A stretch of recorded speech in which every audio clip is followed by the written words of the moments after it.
Ironside will not be seen tonight, so we may bring you the following special program.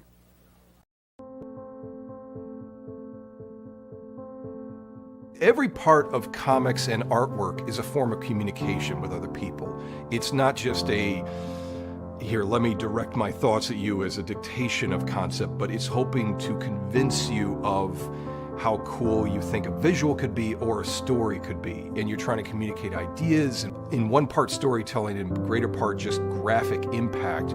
You're hoping to relate a sense of energy, urgency, and enthusiasm to people. That there's a lightning of spirit that comes out of superheroes that has always worked for me. That it isn't really about the practicality of what they might do. It's not the practicality about grown men punching each other in costumes. It really isn't about that. It's a visual metaphor. And that metaphor could be for a lot of things, but it's mostly just about the energy and enthusiasm that can be found in the fun of life.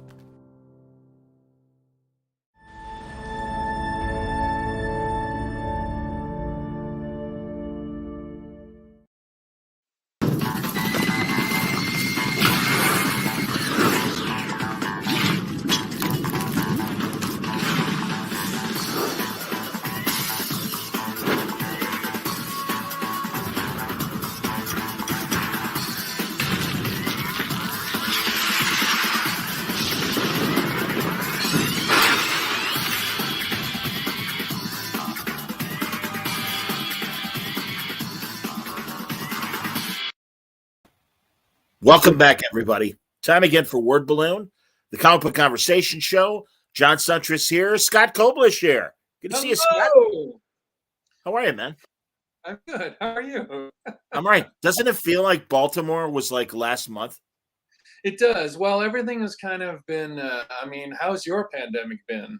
But yeah, the pandemic is, it's really thrown it feels, I had C2E2 just before the pandemic began. So I remember there was a couple people talking about it, that one of the guys that I work with, Jerry Duggan, had said to me at a dinner thing. He was like, the whole world's going to close down in a couple weeks, and I was like, no. And that was 2.5 years, or 2 years ago, almost to this month. So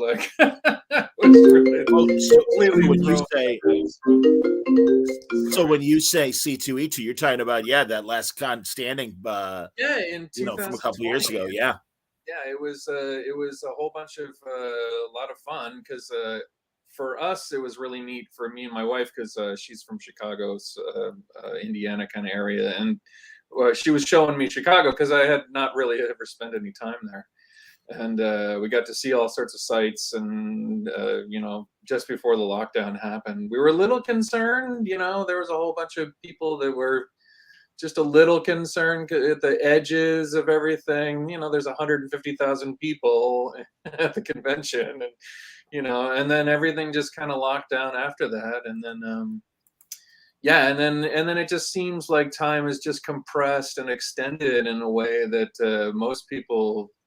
I'm kind of familiar with that kind of compression and expansion of time as a freelancer, just because you're home alone, you're working on something, you look up at the clock and it's 5 hours later. And, the panel is done, but where did that time go exactly? So. No, I hear you, man.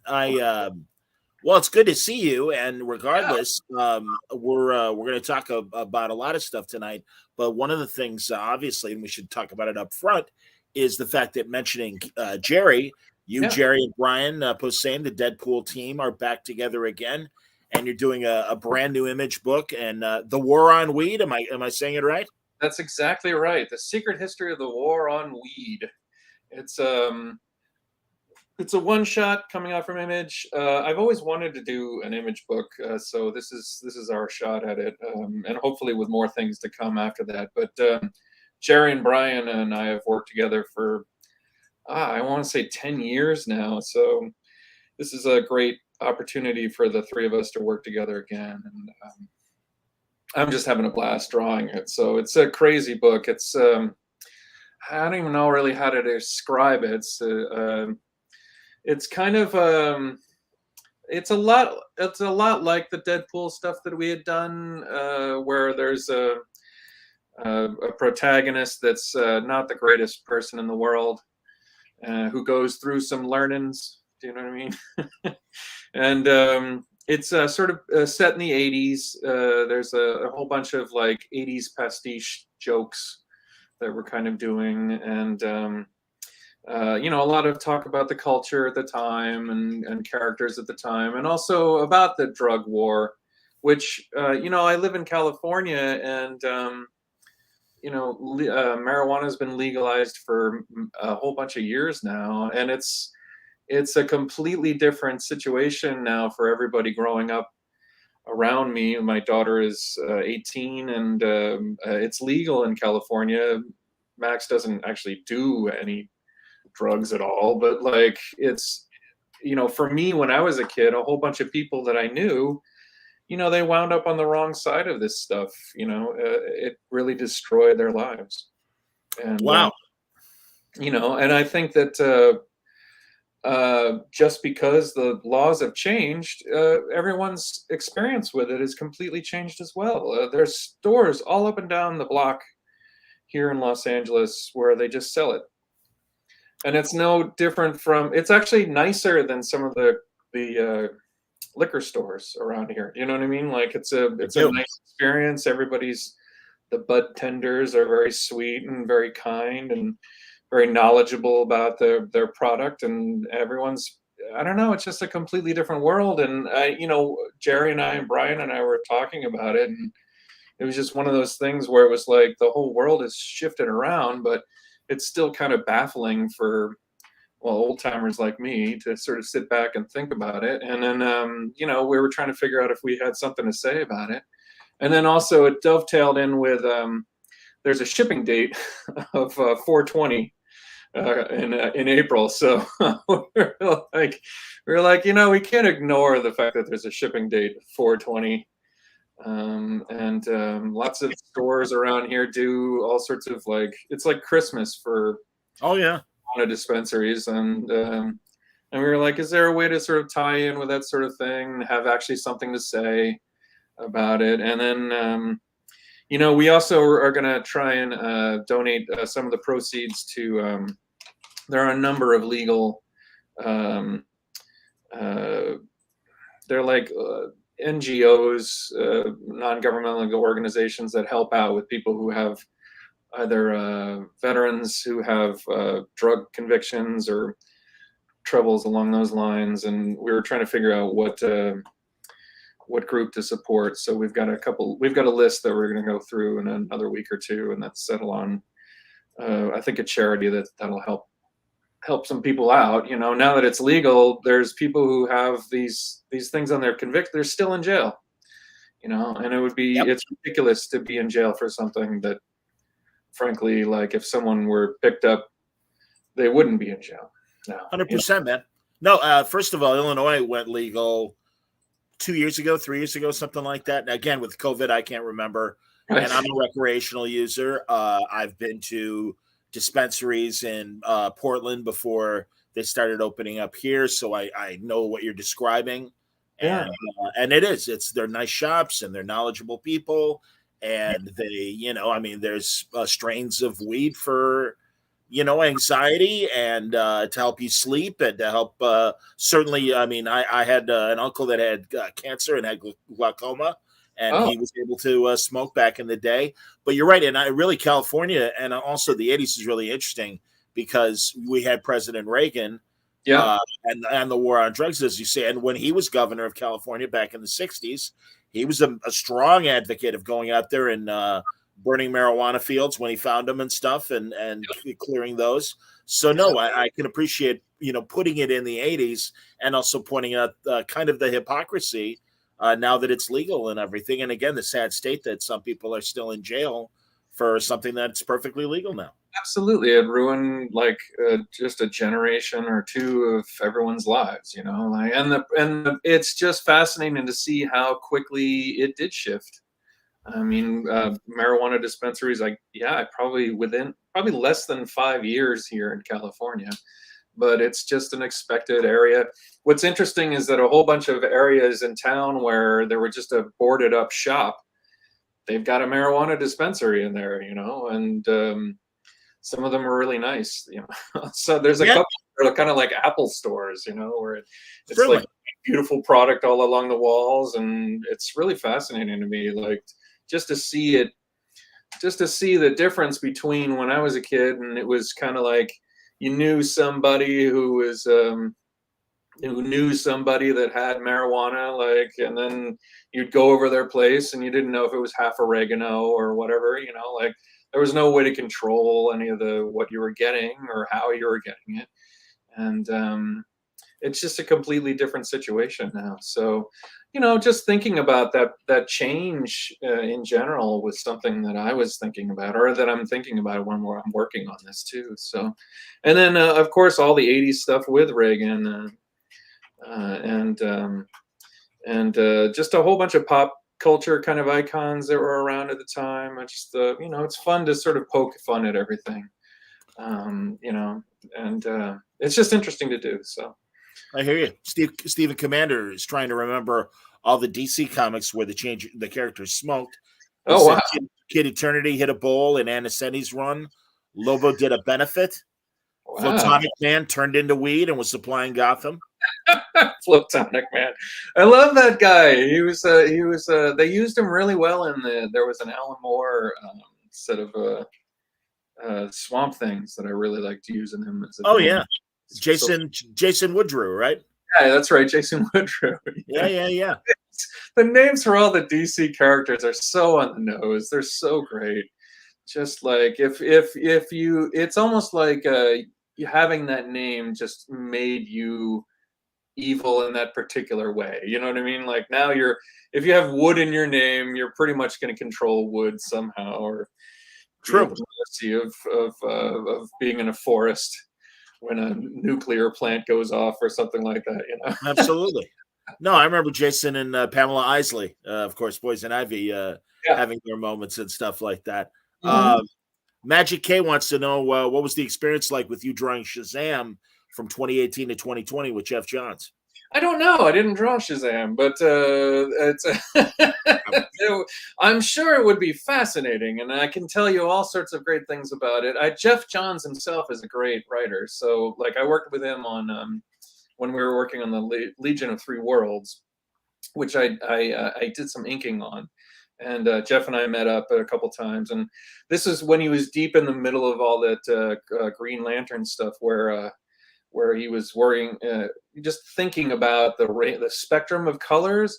It had never occurred to me. I had read Green Lantern for decades, and it had never occurred to me that there would be other colored lanterns. It just didn't occur to me at all. Like we had, even as a child, my grandfather was really into trains, and as a consequence, we had a whole bunch of like really huge train lanterns, that Oh, wow. they would use, where they would light a candle or they would put some sort of light in the side of it. And then it was, they would turn it or rotate it or something like that. And these things are huge. They're like the size of oak barrels. And it Wow. never occurred to me that one would be red and one would be green. Like I would never think, like Red Lantern, So it was just fascinating to me that Jeff laid it all down to me. And I hadn't been reading the Green Lantern stories at the time. And I was just like, wait a minute, like, there's what about the color violet? Like, what about the color orange? And it was just fascinating to hear him tell it to me like directly before I ever read any of those stories. Jeff's great. So. I'm with you on all of that. Maybe he's confusing you with Scott Collins. That's possible. That happens to me quite a bit. I expect that Scott Collins will be in my grave when maybe I'll be buried somewhere else. But it might be that the people stop reading after KO, which I think is really funny. Yeah. KO. I have a number of stories, if you have a minute, about me and Of course. Scott. I know Scott personally. Scott's really sweet and incredibly nice guy. But at every convention, I am at least one time during the convention, I'm mistaken for him. One time I was mistaken for him by this one guy came up and he starts talking to me and he says, "Hey, I'm really excited to be working with you on this one project." He was the letterer. on the project, and I was like, this is great. And I thought I knew the Deadpool letterer because Joe Sabino was the Deadpool letterer, and I was like, oh, this isn't him, but like maybe like someone filled in. Marvel has different schools, so maybe this is him, and he's telling me all about how he's excited to work with me and how he loves my work, and I'm like, this is great, this is fantastic. He's got his kid there. And then at some point, like I have at the conventions, I have a shirt that actually says my name on it, Scott Coblish. And then I was standing at my booth with a banner that says Scott Coblish, and in front it says Scott Coblish as well. And then I realized halfway through the conversation that he was talking about Scott Collins. And at that point, I didn't know what to do exactly. So I just doubled down. I was like, I'm really looking forward to working with you. This is going to be a great project, and I'm really excited to see it come to fruition. I think we're going to rock it out. Like I didn't know exactly what to do. So, But Scott and I have been mistaken a number of times. He's really sweet. I do a lot of Flash sketches at conventions, and honestly, I love the Flash from when I was a kid too. So I'm more than willing to draw Captain Cold and Reverse Flash and things like that. So it took me a while to realize that they were thinking of Scott, because they would come up and they would go like, I want a Flash, and I'd be like, that'd be fantastic. I've been drawing Deadpool all day. Now I can draw something completely different. And finally, I'm like, this is great. I love the Flash from when I was a kid, because I was a huge Irv Novick fan. Awesome. On the Flash, I thought he did a great job.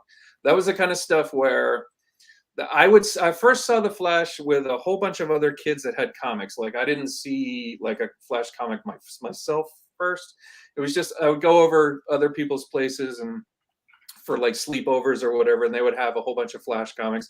And he was fighting an evil clown, which was kind of interesting. And then the covers were fascinating too, because he would like the one I remember first was he had a whole bunch of like debris inside his body, like a pipe and a couple bricks and things like that. And like he's standing in the bathroom, and his wife is just about to enter into the bathroom, and he's like, oh no, I can't let my wife see me like this. And I'm like, what the hell is going on? Like, it made no sense to me whatsoever. Why the Flash? Because I could kind of recognize that it was a Flash, but I was like, why does he have lead pipes? And I was like, I just have to read this. And then, I'm sorry. Wait, was that Novick that did all those insane Silver Age Flash covers of? I think so. It might have been Ross Andru as well, because I think Ross Andru was the editor on the book for a little while. Years later, I did meet Joe Orlando. I took a class with him, and he was bragging about how he murdered Iris Allen, which was traumatic for me, because the first real Flash book I ever picked up was the issue after Iris is murdered. The splash page on that is I think it's Alex Saviuk, and it's a Batgirl lying dead on top of the Flash, and then people are saying off panel, they're like, one of these people is dead, and the Flash is like, I have to tell them it's not me, like which unfortunately it was Iris. But like it took me a while to realize that Batgirl was not Iris, or Batgirl was not the regular Batgirl, but was his wife Iris. And it was just a mess. And then I remember Joe sort of bragging about it. He was like, I murdered that woman. He's like, no superhero should be married. I was like, okay. I was like, all right. That's awesome. As a 19-year-old, you're just kind of floored by some of the comic creators that you meet. So. Jesus, I think I have not heard someone tell me a Joe Orlando story since the late great Marty Pasco. Oh, did he tell you all sorts of stories about? Oh yeah, absolutely. Well, I guess he worked with Joe in the 70s on a lot of the anthology books that Joe was editing, and he explained laying out a page and stuff to him, and why. And also, he was saying too how he was amazed how Joe would draw on the big pages, knowing what they were going to look like in his mind when they'd be reduced to comic book page size, and what would look kind of wonky to him in the larger sense once he saw the printed version. He's like, wow, Joe knew exactly what it was going to look like. So that's really cool. Yeah, Joe was incredible. What I liked about, and I thought that was kind of unique about Joe, is that he, along with a couple other DC editors like Kubert and stuff like that, they were artists beforehand. Ross Andrew as well, and you don't see that nowadays. That there's a guy who was a freelance artist who winds up being an editor of books. It's just not a common thing anymore. But yeah, I always thought he was great. And then, I mean, I was a student of his at SVA, and Okay. the only thing I kind of remember about Joe teaching us was, because it's been a million years, is that he just kept lecturing me on, like, I should take the pencil out of my right hand, because I'm a righty, and put it in my left hand in order to draw, which was Wow. I still don't know exactly why he wanted me to do that, but I did, and then of course I haven't ever done it ever since. You know that you'll forgive me, but that reminds me of when poor Frank Frazetta had his stroke, and it really screwed up his right hand. Oh, And his doctor told him, Frank, that's just a tool. Your talent's up here. oh wow. I'm sure you can learn how to draw with your left hand, and he did. And I don't know if you've ever seen that Forged in Fire documentary about Frazetta's life, but you literally see him painting with his left hand. Really? It looked great. I mean, the stuff he was drawing was cover worthy and looked amazing. So he really kind of taught himself how to draw with his left hand. Who was it? There's another DC artist that had a similar situation. He injured his hand badly, his right hand, and he taught himself to draw everything, and it was a current guy too. Are we thinking of Brayfogle or no? No. I know poor Norm. No, I was going to say I didn't think Norm was able to come back from his situation. Unfortunately, I'm blanking on his name, but I don't know.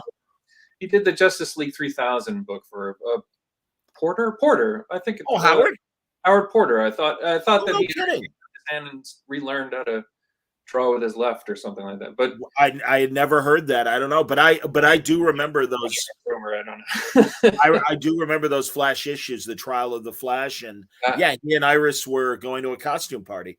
Yeah, exactly. And then the Trial of the Flash lasted way too long. Like I did not know what to do. Like I said, I was a big fan of Irv Novik's art, and then it switched from Irv to Don Heck, who I liked a little bit less, and then it switched over to Carmine, whom I say I liked even less than Don. But really?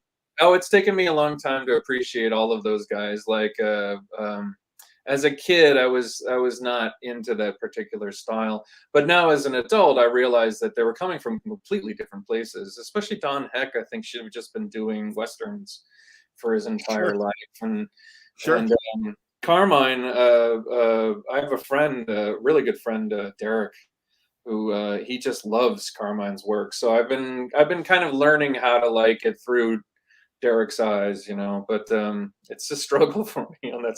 And actually, Carmine's nephew, I'm a big fan of his music. He's an artist, singer in a band called Jim's Big Ego. Oh, wow. Yeah. I had no idea. Yeah. That's cool. I'm rambling. But yeah. No. I find this all interesting. At SVA, were there other name artists that you were able to learn from?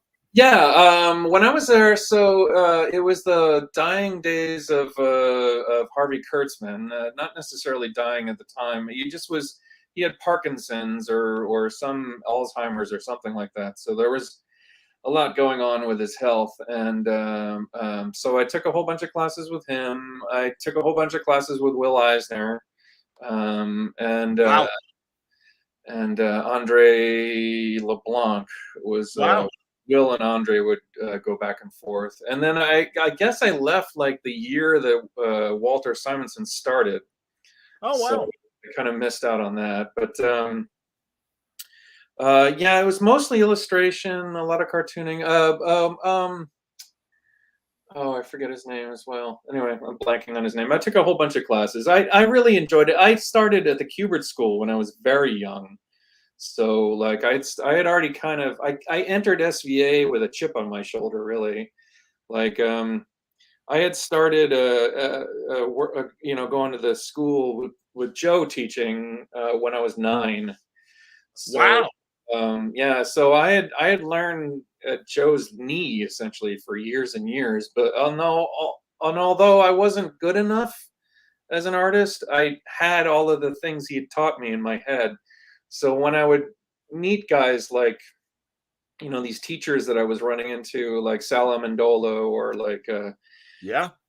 Joe Orlando, like I had all these things from Joe already in my head, and as a consequence, I kind of blocked a lot of those guys out. Like I'd already heard the speech and the spiel, so it was a benefit for me definitely to be at the Kubert School when I was that young. But in the end, I think it blocked me a little bit. But from taking advice from anybody else, like especially like Will Eisner, like Will and I butted heads a lot. Wow. So, Interesting. I was a kid. I was cranky. I thought Will's work was at the time he was doing those graphic novels, so he would do about one a year, and he would put those out, and I thought that was really great. And he was doing amazing work. I thought it was really interesting, the stuff that he was doing. It was almost like short stories or novels, and I thought that it really broadened the field out. And so I was rapt at that sort of stuff. But when he would lecture us on just going in our own direction, like I was a little cranky because he ditched out of comics like. First off, he was newspaper comics, which was kind of like the high point of what you could do. He was packaging those spirits for the longest time, and then and then he ditched out for about 25 years. Was working, what was it, a textbook company or something like that, and he was doing stuff for the military as well. Yeah. PS Magazine, where he would and also he would do military tech manuals and kind of simplify them in comic form, so that they weren't boring, dry tech manuals. Yeah. And I felt that some of the criticism he was giving us I was a kid, I had no money whatsoever. If I had not started working in Marvel, I don't think I would have been able to do it. Do you know what I mean? Like if I hadn't had that leg up to start at a company that was already sort of established, I don't think I could have made it in the independent world at all. And I just wasn't good enough as an artist, I don't think. But also I needed money. I was down to, I had one time that I would eat for about 3 years. I would go to this one place in Penn Station, and I would get what was it? It was some fried rice that was like $2.50. You know what I mean? Like I had no money whatsoever all the way through college. Wow. And he was sort of just lecturing us about like just always doing your own thing. So it was tough for me. I would fight back on it. I was like, well, how? With what resources? I didn't sell my textbook company and live off that. You know what I mean? Like, but I think he was right in the end. I think it was just one of those things where people take different paths. And even when I'm doing this book now, because it's the first time I've ever done a book without Marvel or DC or Valiant or anybody else really pushing the book, although everyone at Image has been fantastic. It's an interesting situation. I mean, I'm putting my best foot forward and sort of saying like, please join me in this trip. But it's not like I have I don't have Deadpool or I don't have Batman sort of as the story. So it's a hard sell. It's interesting to think about. You're just kind of like you untether your boat from the major companies and you take it out in this little dinghy that just like travels along in the water, and you hope that you don't get capsized. So that's the kind of stuff that I've always wanted to do, and I'm excited to try it. It's a new world. Talking about these projects is I'm not usually very comfortable tooting my own horn. So, well, I think it's great, and obviously Jerry has been doing great with his creator-owned stuff. Yeah. before I ask about Jerry and Brian, Absolutely. Stephen wants you to know that was his first issue of Flash as well, so that's cool. Oh, that's awesome. That's great. And also, he points out that he's I've never heard the Ballad of Barry Allen by. Yeah, sure, absolutely. Yeah, Jim's Big Ego. I started listening to them before I ever. Hi, Dave. I'd started listening to them before I ever knew that there was a link between Jim Infantino and Carmine. But I think Jim's Big Ego stuff is great. So that's cool. That's really cool. So I'm so happy for Jerry. And listen, I know Brian's busy with comedy. I'm always happy when Brian comes back to writing comics and stuff. And years ago, when they first started on Deadpool, I had both of them on at the same time. Jerry, he's been driving me nuts, and I know he's been busy. I know he's had a lot of personal things come up in the last couple of years too, but eventually he's going to come back. I wanted to have him back. Absolutely. Yeah. Well, Jerry's great. I mean, he's working on X-Men and all these other things too. Yeah, he's killing it at Marvel. Yeah, a lot of cool books. I'm always jealous of the writers because they always have a whole bunch of things to talk about. Whereas an artist, you're just every single day is like you finish one page and then you finish another one. And then you finish sure, no. You're doing the heavy lifting, man, and no, you can't do a bunch of different things at once the way the writers can. But how do they write compared to other writers? Because I would think Brian coming at it, but even Jerry as well. Initially, they're both comedy writers, and I don't know if their style has changed from when they first broke in to where Jerry is now. Yeah, we've tried it a whole bunch of different ways. So like the entire time when we were on Deadpool, we did it in a number of different fashions. Like there was a 60s issue where I said, just give me the bullet points. Like, like maybe like page 1 a sentence, page 2 a sentence, page 3. And then we did it like that. And then I just cobbled everything together and then sort of threw it out, like, added little things here and there. I wanted to do like a Kirby kind of Lee kind of pastiche. And then there's been a whole bunch of times where like, the story is kind of like a Swiss watch.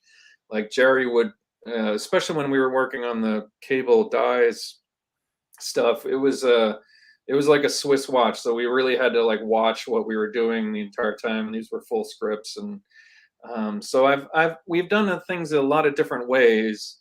Recently, we've kind of gotten into a pattern where like we'll have like a story meeting where the three of us will get together and talk everything over, like in person, like in Brian's backyard or something like that. Or Jerry and I'll talk, and then like they'll write down a whole bunch of notes, and then like I'll just sort of tackle it, And it's been interesting doing it that way, especially the way that I've been doing it recently. I've just been putting it, like I'll do a page, I'll check out the bullet points, I'll kind of add some things, and then like I'll just make the story happen on that page, and then I do the next page, So it's an interesting like process right now. It's always evolving. We do it different ways each time out. And then even for one of the sections, like I just did a sequence where I had a thought about something, added it in, put it in there, and then I just have some notes about what I think should be happening in there, and but I left the heavy lifting to be in the dialogue. So these guys are going to go back and really work on it after I'm done, and then it's just a bouncing back and forth. What's really fun is that it's just like. It's like I'll come up with an idea, they'll come up with an idea, I'll throw the idea back, they'll double it, you know what I mean? Like in one of the Deadpool stories we had done, it was a roast. So there was a Deadpool roast, and all the X-Men were there, all the characters that had appeared in the book over the past like 3 years were in the it was like a friar's roast, you know what I mean? Sure, the dais and everything. Everybody stands up and tells their jokes. Sure. Yeah. And at some point, I thought it would be important to have some of the people in the audience. So, and I was thinking, well, we had Hitler in one of the stories, so I put Hitler in the back, but I put him at the table where there's all these villains, and of course Magneto's at the table, so he's pissed off, And then what I liked about that one is that I had thrown that in there, fully expecting them to make some joke about Magneto, like, and Hitler being at the same table. But then they threw it back where Storm is talking, and she's like, "Why is Hitler here?" Which I thought was it was their voice through Storm going like, "Why did you put Hitler in here?" You know, so. But he was the villain in issue 26. So hilarious. That's awesome. Have you worked with Jerry solo and without Brian? I have. Yeah, Jerry did a run on Deadpool without Brian. Oh, that's right. Yes, yes. Yeah, and I worked with Jerry on that. That was a lot of the Deadpool 2099 stuff was through that. And how different is it?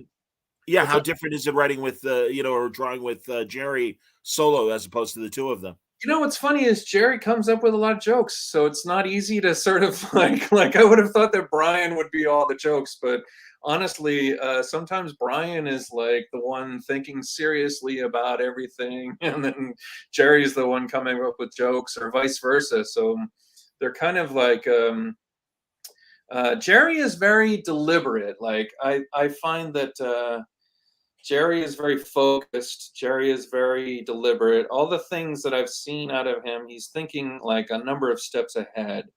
And Brian's a little bit more seat of the pants, if I had to like split the two apart. But I'm working on another project with Jerry, and that one's completely split seat of the pants.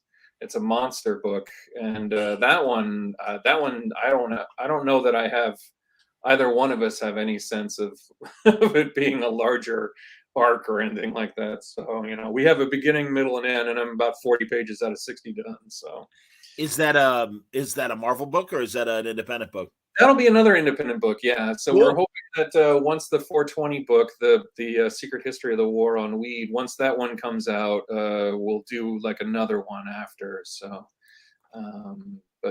yeah, at least another one after. I mean, honestly, we've got a lot of, you put the three of us in a room for more than 2 or 3 minutes, and we've already got like 5 different concepts for books. So I always wind up, I don't understand people who have free time.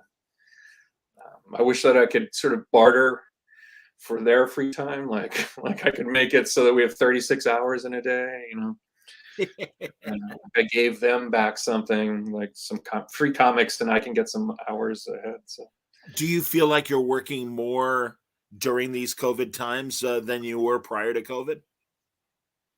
That's a great question. Well, now the past like year, it's been just regular. Like everyone's kind of, all the publishing schedules have all figured it all out, and yes, comic shops survived, and everybody did well. But at the beginning, it was tough. I was working on a project called How to Read Comics the Marvel Way, and about a third of the way through issue 2.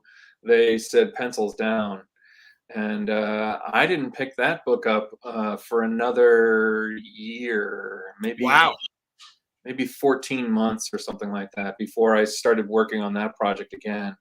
And that one came out. They finally were able to get it done and put out, and I'm super proud of it. It's on digital release, and then hopefully this year it'll be print copy, but it'll be in September or something like that. So the pandemic has thrown a lot of things off course, but almost in a haphazard way. So like some projects benefit from having the extra time. Some of them have had stopping points and then started back up again. But pretty much everything that I'm working on now has just started rolling. Like, so everybody's in the process of getting everything out. I think last year especially, everyone was hoping that this would all be over, and then I think at this point everyone's just exhausted and just wants it to be over. So everyone's putting their best foot forward and hoping everybody follows suit, and that the fans can be there, and that the distribution system was working well enough and stuff like that, because there have been a lot of changes in the distribution systems too.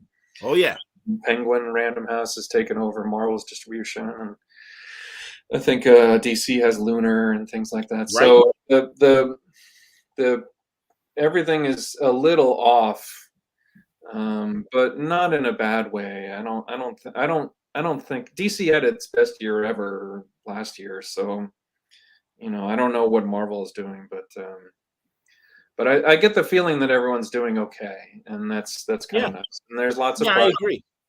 there's lots of projects for me to work on, and lots of things for me to I have a heavy metal project that I'm still working on as well. Hey, that's awesome. coming out, so it's there's I'm just rolling projects like at this point, so it's kind of nice. It's a really great feeling. I'm busy all the way through June.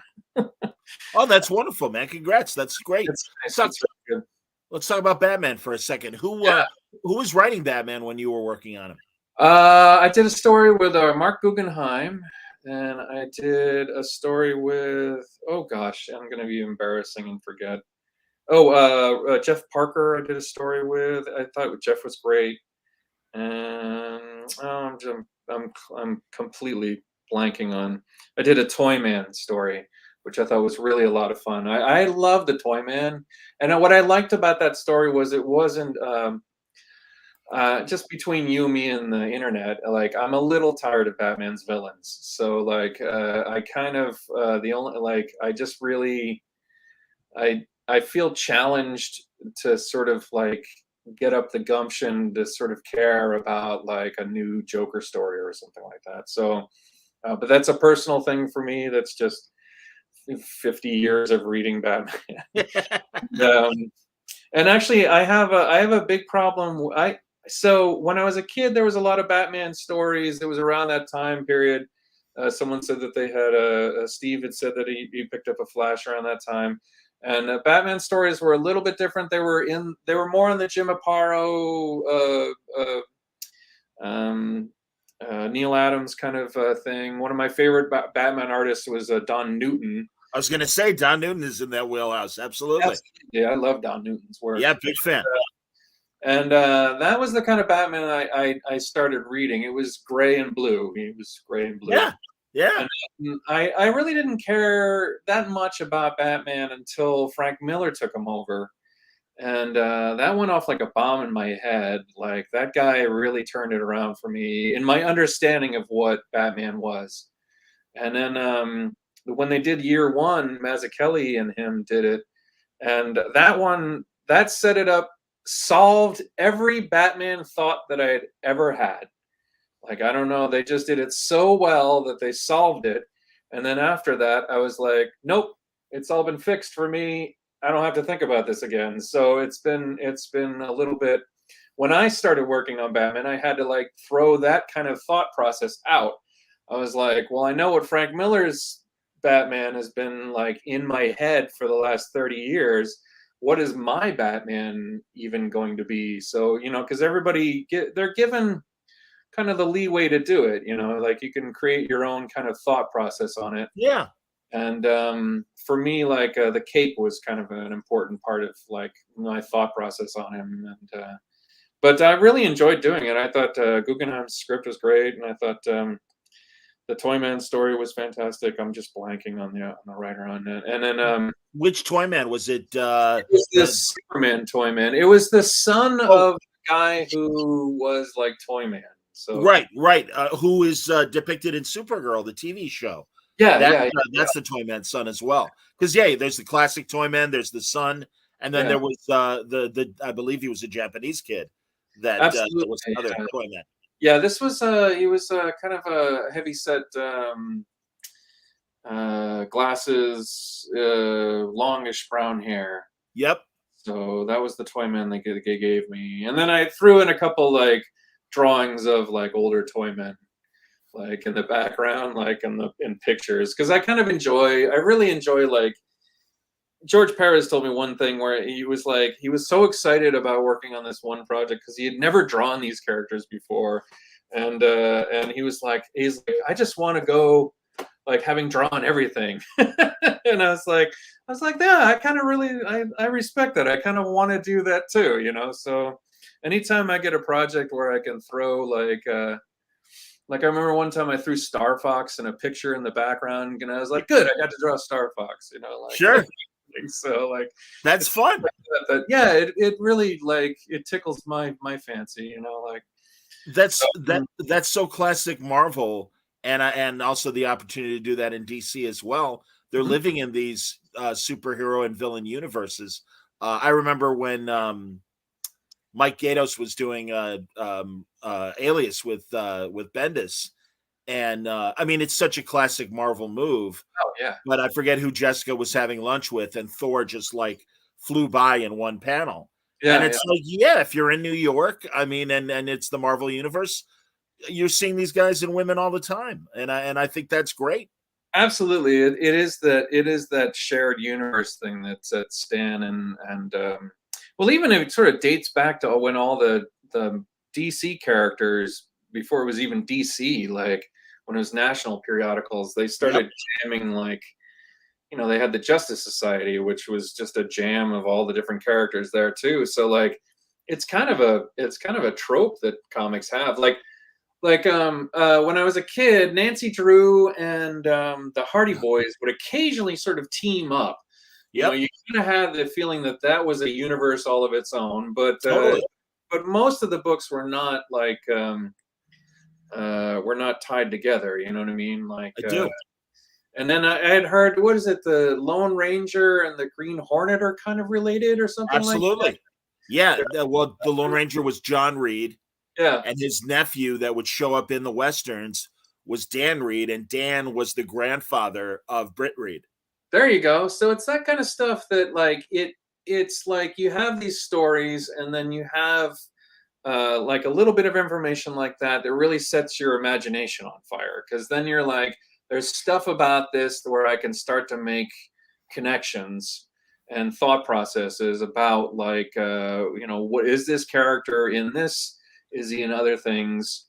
Like, and even the stuff with Jerry and I are doing now, like the Monster book and the 420 book. Like, I'm starting to like figure out if there's characters I can transport in between each thing. But you know, like little stuff like building a universe is a lot of fun, you know. So Totally. I just think that kind of stuff is great, you know. Like, I've had a million ideas. I'm really excited to get some of them out there, and like some of them, like I'll revisit them and say maybe I can use this somewhere else, or, you know. So when we were first of all, before we get into a couple things that we talked about offline that we were going to talk about tonight, I want to zoom in. Okay, is that a Batmobile behind you? A schematic of a Batmobile? It's a Mondo print of the Batmobile. That is my wife's. So she had it long before we met. She'd gotten it. She works over at DC, so she'd managed to score that one. I don't remember exactly how, but you know, wow. But yeah, I just loved it so much, and I've kept it kind of close to my desk ever since we moved recently. So I wanted to make sure that I had that, and yeah, because it's really neat. I like it a lot. She's got all sorts of great art over in her section. I don't know if I can't really turn the computer without knocking all sorts of things. Yeah. No, that's all right. But it's really nice. It's great to have some fun things like that. I think that Batmobile is just one of the most cleverly designed cars. It's just such a beautiful car, you know. Oh God, yeah. And even down to having the little sort of like, it's like that's like a little bit of the cowl, the way that the cowl works on his face and stuff on the front of the car. Sure. So tell me about underneath it, the many deaths of Scott Coblish. Coblish, yeah. So I did a book a couple years ago. I had been going through a situation where ever since I was a little kid, like I would have these little flights of fancy. It's almost like a 4-panel kind of things where flights of fancy were just where I would go, like, I hope I don't die that way. Do you know what I mean? Like, I'd be in a car, my parents, we would go over a bridge, and then I'd like get panicky. Like, I'd think, oh my God, like, because in the 70s, almost all cars went off bridges. I mean, just in every movie, like they all just went off a bridge or off a cliff. So anytime I was driving along a cliff, or my parents were driving, you know, we would go across a bridge, I would think, oh my God, this is how I'm going to die, you know, like, and then I was always worried about that so much that I would look up things. Like, I would try and like look up, like, what to do if your car plunges off of a bridge and plunges into the water. Like you're supposed to like roll down the windows so that the pressure doesn't become too much, so you can open the doors to get out of the car. But it's things like that that would just preoccupy my thoughts. Wow. And I thought this is just it was getting oppressive. Like every day I would take a walk, and like I would walk down like a beautiful tree lane, lane with trees, and I would worry that the tree would fall on me, and I was just getting a little anxious. And I thought, well, what is it that I do? How can I solve this problem for myself? What can I do in order to get out of this loop? And I thought, well, maybe I'll lean into it. Like maybe every time that I have one of these thoughts, I'll write them down, and then started to focus on them. And then I started to draw them out in little skits, like 4-panel drawings. Sure. And because that's what I do. I draw all day long. So I was like, well, this is what I do. This is how I think. I think visually. Certainly. And I think narratively too. So it's a bit of a curse. So I was like, well, why don't I just use this curse to try and do like to almost like work my way through this process. And then what I started doing was I started posting them on my Facebook account and social media, and I would just post them. And of course, I have a whole bunch of really sarcastic friends, and like a whole bunch of people would just be like, "Well, you earned that one." Like they would all laugh. You know what I mean? Like if it was funny, then they would really laugh. If it was sad, because I had a whole bunch that were sad, almost no comments. Like there would just be like there would be one or two who would go like, "Are you all right? Is everything okay? Like, are you fine?" And I just thought, well, I'm getting a lot of reaction from the funny ones. And then because I work in publishing and I've known a lot of people in publishing for years, one of my friends over at Chronicle Books was like, "Do you want to do a book with this?" And I was like, "Well, I've already got 40 of these things." Like, why not? Like, if I do another 40, it wound up being 92 of them, like, and it was a lot of fun to do. It was a different art style, so it was very cartoony. Yeah. Very open. I worked mostly in black and white, a little tone work in there. And then like a little burst of color, because someone in production was like, "We can do little bursts of color here. Why don't we do some of that?" And I thought, well, that's really interesting too, because then that helped the narrative. You can see there's even like a cat that would jump and push me out of windows and things like that. And that was fun, because then you've got like a little burst of color that like helps out the narrative. So yeah, it was a lot of fun, and it's a little coffee table. It's not a coffee table book, but it's a little something that you can put on your coffee table. And you can still get it too. It's on Amazon. It's all over the bookstores and things like that. So it was really fun to like see it in bookstores. Like when I was up in Portland a couple of years back, I went up to Powell's, and there it was. Sure. I kind of was Oh, like, that's great.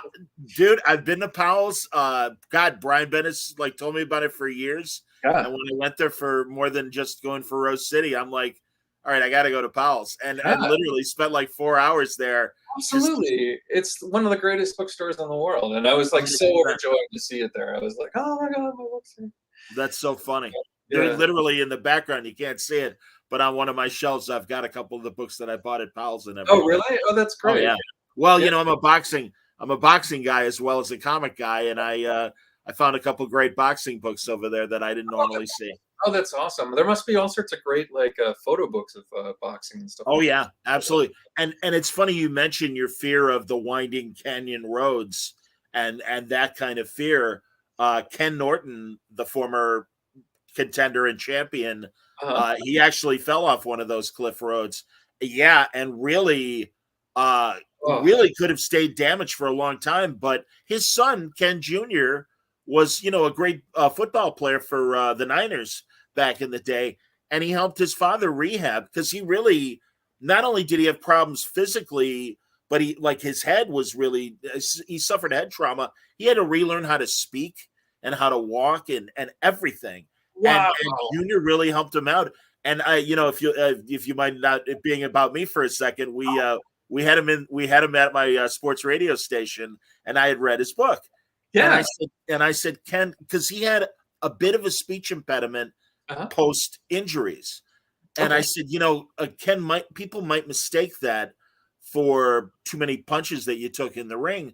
I said, and he started looking at me with like daggers, like, what the fuck are you about to say? Yeah. And I'm like, but I read your book and I know what you went through.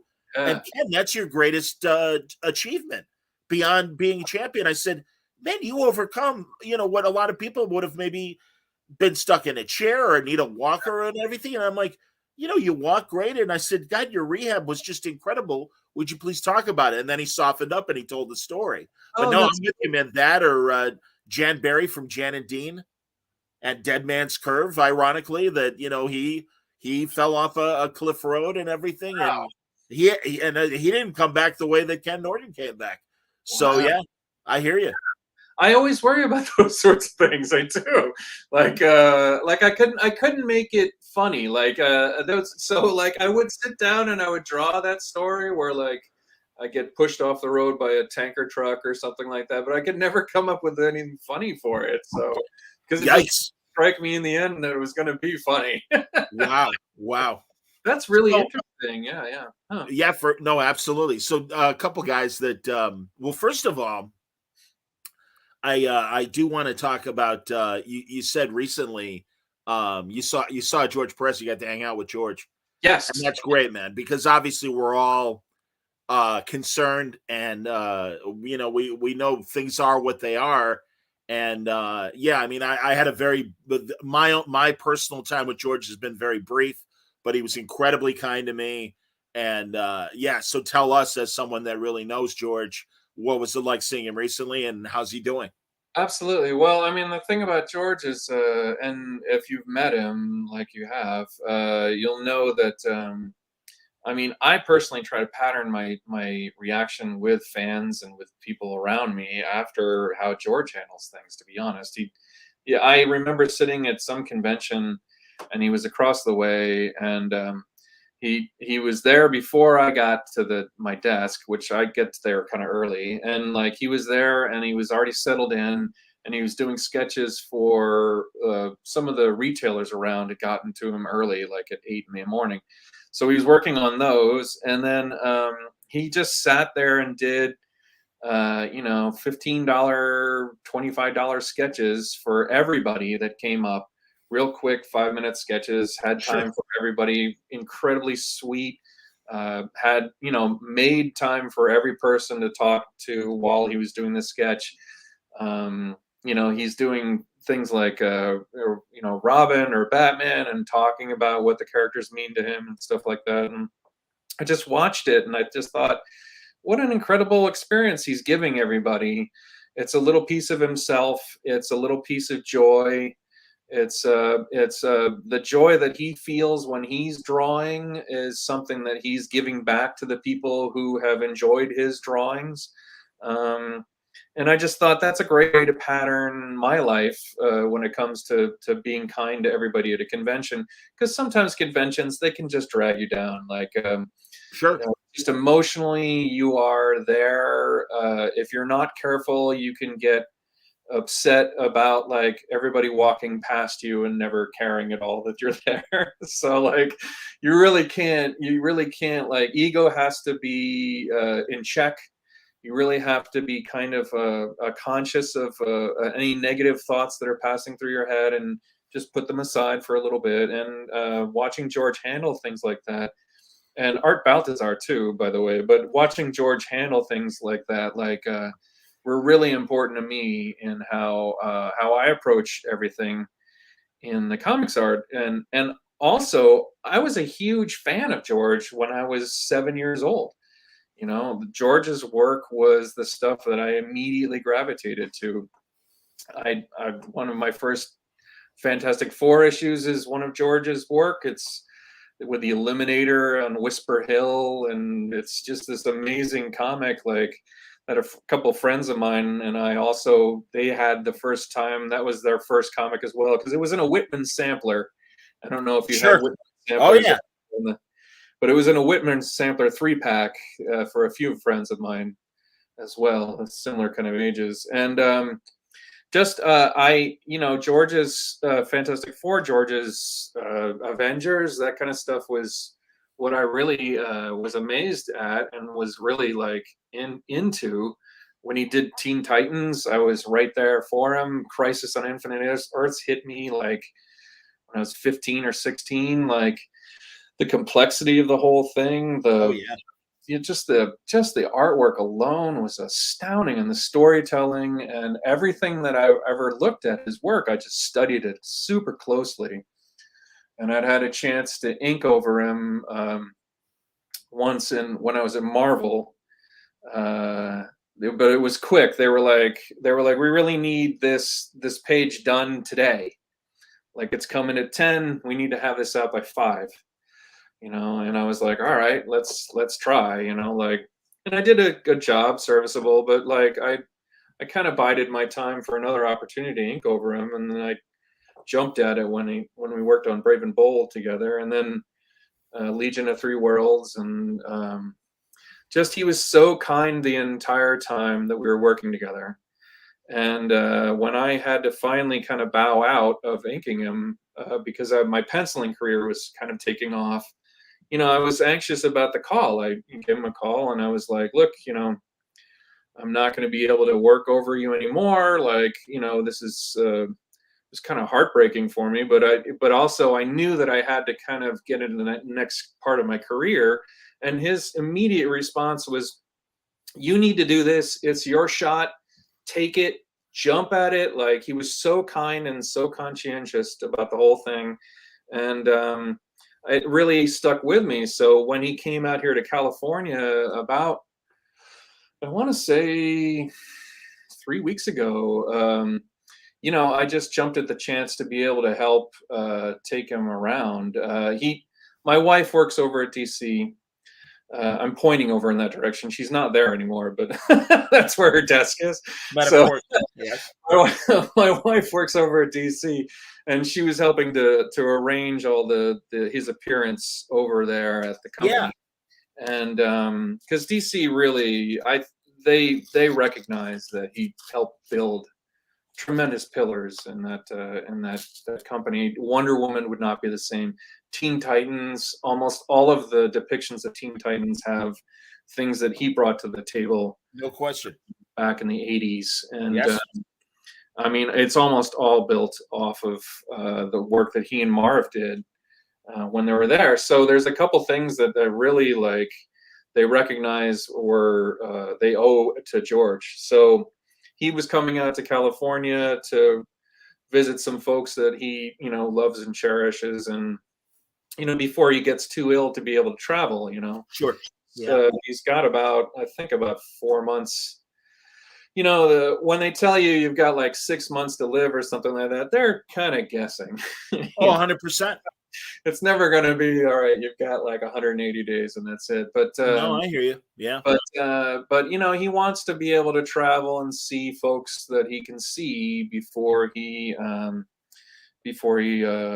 draws the final curtain on this one. And so it was I just jumped at trying to volunteer to help out, driving back and forth to the hotel and things like that, and spend a little bit of time with him and tell him how much he meant to me. And DC was great. It was tough because nobody's been in the offices for the past 2 years. So sure. I mean, there's a skeleton group of people that kind of come in and out, but this is the first time that they arranged something with a whole bunch of people at the company there, and it was really interesting to see. And just people come out because George is such a kind person and means so much to them. Like a lot of people, stories that he wrote or characters that he created are the reasons that they're there. All the stories that wind up just being in the public, from animation, from stories that are just on bookshelves always. My daughter knows a lot of Teen Titans stuff, is obsessed with Beast Boy and Raven. Raven especially was one of those characters that, like, I can't think of, well, maybe I'm just limiting myself by thinking about it, but having a character that's that kind of goth, like when we were kids, there was the goths and there was the, the Sure, of jocks, course. the birds and things like that. But having a character that was that kind of goth, like, it really has given DC the ability to tell stories with those kinds of people. Do you know what I mean? Like, my daughter reads, they have a whole bunch of new novels, graphic novels about Raven. Yep. And my daughter knows that she's the son of the devil and all these things, and it connects with people in a different way. Like I was trying to describe Damien Hellstrom, Yeah. from child, and say like, oh yeah, there's other places that there's children of like a devil kind of thing, but it just doesn't hit in the same way. You know what I mean? Like, Definitely not. Absolutely, man. it just I doesn't. always remember my Whitman samplers that I would get. It would be like a Hellstrom comic in the middle, and I wondered when you mentioned the Whitman sampler if what was the off, the second or third tier issue. That was so tough rolling the dice because I didn't want to get, like, if I had one, like they would face two opposites. So Right, like right. sometimes I would look at it and I'd go like, well, I have that Avengers story, but I don't have that Marvel 2-in-1 story, and I hope to God I don't have that middle story. Do you know what I mean? Like, because then I'm Absolutely. wasting my money by buying this whole thing again. But I really want that Marvel 2-in-1 story, So these are the financial decisions I'd have to make with my. Absolutely, man. You're killing me. That's great. Well, and it's great. I'm glad you got to spend time with George. I saw those So photos. sweet. Such a great guy. Yeah, I saw those photos that either Marv or Mike Carlin or Jim Lee posted of them at lunch and everything. Absolutely. And one of the great things is they took them to, there's a part of Warner Brothers where it's like there's a tour that you can take, that they just opened up this past year, and it had all the DC stuff, and just watching him in this DC section was amazing because it's a lot of the movie stuff. So like he would stand in front of the Cyborg and he would take pictures in front of Cyborg, and the Wonder Woman section, like, he would, there's a part in the Wonder Woman section where you grab a hold of the lasso, and the lasso like lights up and stuff like that. And he was like, I named that lasso. He's like, I gave that lasso a name and I named it after this goddess. And I was like, this is fascinating. And then the greatest thing about that is there was a wall of comic covers. A couple were his, like Cyborg and a few other things, of Teen Titans and stuff like that. But what he was really focused on was there was one. It was a Green Lantern. It's one of those early Gil Kanes where Green Lantern is like saving an airplane in the midair with his power rings, putting a giant fist around it. And George said, well, he's like, that was one of my first comics. Like, that's the first time I ever picked up a Green Lantern comic. And then he sort of turned to me and he said, I met Jack Kirby and Wally Wood on the same day. And you realize that he's just, as much as like in the pantheon for me, like he's such a huge comic book fan. Yeah. And it's really like, it was kind of like, like all the nerdy love for this medium that we all feel, like he feels it deeply too, and it was just really wonderful to kind of like listen to him. So I was so grateful to have a few minutes with him, or a day with him, really. But it was just really nice to like be able to see him, and he's chipper as ever, and he's he's been married to Carol for 483 months or something like that, or 485 months, and he wants to make it to 500. So I'm hoping that he will. Wow. So, I hope so too. No, sweet guy. And again, I'm really glad that you were able to connect with him in that way. Dave wants to know, how did you enjoy working with him on the Legion of Three Worlds? Oh my God, I'm a gigantic Legion of Superheroes fan. Just a huge Legion of Superheroes fan. It's deep within me. I have often thought about the Legion of Superheroes way too much. I'm so with you, man. And honestly, I believe that's why Jeff Johns and I connect so Yeah. well. It is about the Legion, because I always told him in the 70s there was the Legion of Superheroes door and there was an X-Men door. And I went through the Legion door and did not look back. And I love the Legion and always have. And when I see Paul Levitz, I tell him the same thing, how much I loved his run. And I know you collaborated a lot with Giffen. And that's always been my talk with Giffen is tell me about the 5 years later story in particular. I love that area. But no, man, Dave Cockrum and Grell, all those guys, and George, of course. So no, tell me. I mean, for me, that's exactly it. All the things that you mentioned for Legion of Superheroes. I guess I first started picking up.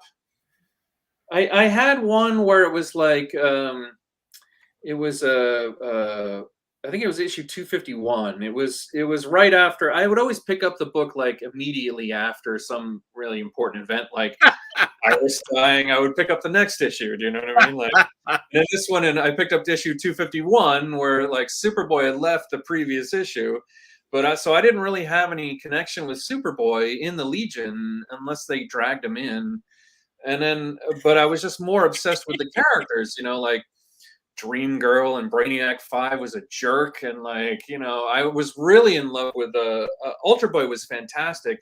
The thing that I love about the Legion of Superheroes is there was a lot of women in the property. So like Justice League had like Canary and Wonder Woman. Canary, if you were lucky, you know what I mean? Like it was a real sausage fest. So like the Legion of Superheroes had a lot of women, and there was as a consequence there was a lot of like churn in the social life of these characters, like will they, won't they kind of things. Each one had a friend, each one had a girlfriend, like Shrinking Violet was really sort of unattached and then wound up with Colossal Boy, but turned out that it was because she was a Durlin. Like they were just great. Like it was just wonderful to have all that stuff. Absolutely. Monel and Shadowlass. Yeah, absolutely. Oh yeah, no, I was dude, and also God, the marriage of Lightning Lad and Saturn Girl. I remember the Prestige, the oversized. I just got that book, and I have yet to read it. It's on my. Oh man, you're in for a treat. Those Treasury volumes were out of my reach. I didn't have $2 or whatever it was to get them. Oh man, they see that was so in my sweet spot, and even when they were $1. Oh really? Yeah, my dad. We were on a Wisconsin Dells trip, which is always a good car trip. Being in Illinois, and I forget what gift shop we were in, but there was a Treasury edition. It was the white cover Shazam. Treasury edition, and my dad's like, "Hey, that's Captain Marvel. I used to read that when I was a kid. You want that?" And I'm like, "Yeah." Oh my God, I missed out on all those Treasury things. Although I did pick up the one Treasury I picked up was a Fantastic Four one of Galactus had come back, and he was tearing up an amusement park. Is what I remember. Like he's fighting in an amusement park, and it was the John Buscema story, and it was one of the last stories that Stan ever wrote. Okay. And I had read the Thing, and of course, Mr. Fantastic were bantering back and forth, and Mr. Fantastic, the Thing called Mr. Fantastic High Pockets, which I didn't understand as an insult. Like I just didn't really quite get like why High Pockets, but I came down after reading it into the kitchen, and my mom had said something like "take the trash out," and I was like, I was like, yeah, like yeah, High Pockets, and I just got like kind of like cuffed for it, but I never understood why. Like to this day, I don't understand why that's a terrible thing, and I tried it out as an insult, but it just didn't work. That's awesome. Yeah, those Treasury things are fantastic. So. I have the Legion one. I want to try and read it, but as far as the Legion of Superheroes goes, I was just a gigantic fan. Like I just loved the fact that the female to male ratio was as good as you can get it in comics. Like You know, like I really didn't enjoy the fact that like when I would watch G-Force, there was only one female character, you know, or you would watch like Voltron. Like I just didn't get why, because women were a big part of my life. My grandmother was always around. We lived in her house. Like my mom was an omnipresent presence. My sister was, you know, like next to me, like all the time, like being a pain in the butt. Like women were always in school. Like I didn't go to an all men's school, so I just didn't understand like why fiction just didn't have like a lot of male characters. They'd have like, you know, the male archetype who's the hero, the guy who's kind of a thorn in his side on the team but is really means well, like the big dorky guy and a really tiny nerdy guy, and like a girl, you know. It was almost like girl was like a character, you know what I mean? Like it wasn't just like there were girls who had different personality traits. It was just like girl was a personality trait, you know. And I didn't enjoy that at all. But in the Legion of Superheroes, there were just a ton of women, like, so it was easy to have like a wider spectrum of problems that they all had, or solutions. All of the women had powers that were pretty respectable in their own right, you know, like and then when I would work on the Legion, like in my head, like when I was inking over something, I would think, you know, their names like Tinya, or like I was it Isla? I think it's Isla. Yeah, the Saturn Girl. Yeah, I believe it is Isla. So it was just all these names would just pop into my head when I would be inking over them or working on them.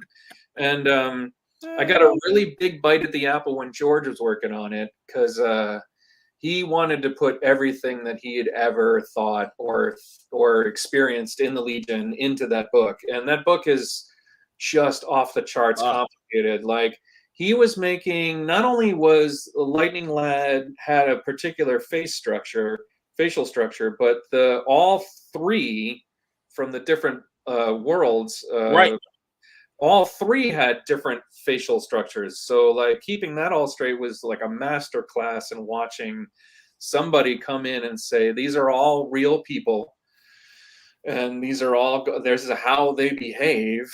And then watching that all, you know, watching three brainiacs like just like kibitz with one another, or like or even just the historical stuff. I fixed something in something George had done. There was I had managed to get some of the they're not masterworks, but they're old stories of the Legion of Superheroes from the showcases, right? Or yeah, so no, these were the ones where they were a hardback kind of. Oh, book. okay, sure.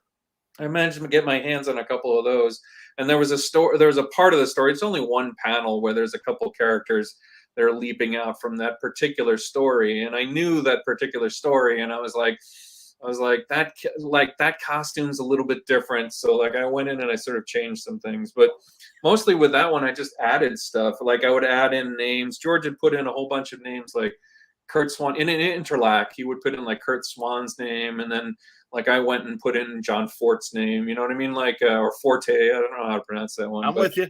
Yeah. But, like I would just throw in like a whole bunch of things here and there, like the stock market had crashed or something like that, so I put like that the stock market in Bismol had crashed. Do you know what I mean? Like little things like an interlac. Interlac is so much fun to add stuff in. Hilarious. No, I'm so with you on the women characters of the Legion, because again, thank God for guys like Cockrum and Mike Grell who gave them really sexy costumes as well. So absolutely. No, man, isn't it? Adolescent, I was a big fan of a lot of the female Legionnaires. Absolutely. Well, that was what I termed the bathing suit Legion. There's like 100% Legion, which is like from 73 until about like 80, and then like leaps in and Saturn Girl's costume. I always, in my head, I had a reason why some of those characters were in very little clothing, like Cosmic Boy, or because Cosmic Boy's costume was. Wow. Oh yeah. Oh yeah. No, if you're a woman or again, forgive me for profiling, but if you're a woman or a gay fan, Cosmic Boy's costume. All right.